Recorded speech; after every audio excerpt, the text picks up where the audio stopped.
Assalamualaikum. Break na ng ano dito. Ng fasting pero di pa tayo nakaano.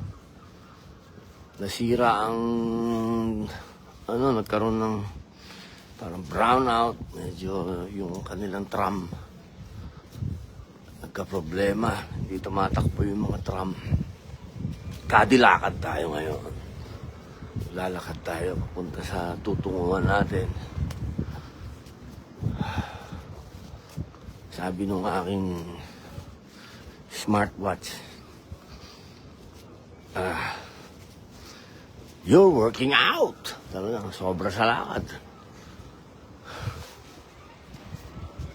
Okay. Si Secretary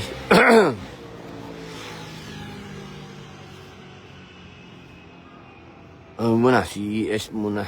Si ES ay nasa ospital. Siya po ay na-confine. Bukas po natin siya mapupuntahan at makakamusta. Bukas.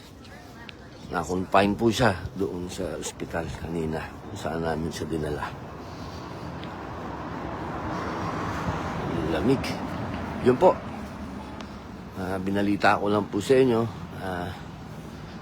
yung ating ES na tunay na kaibigan ng ating mahal na dating Pangulo Rodrigo Roa Duterte ay sa mga oras na to ay naka-confine po sa ospital.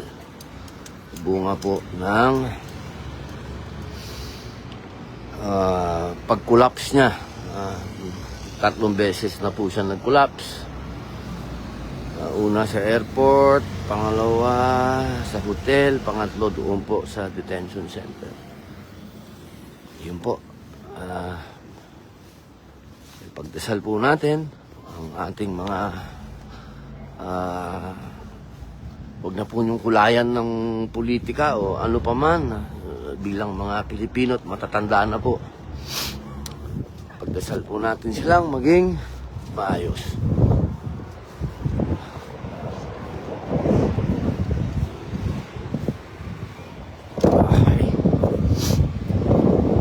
Salamat po.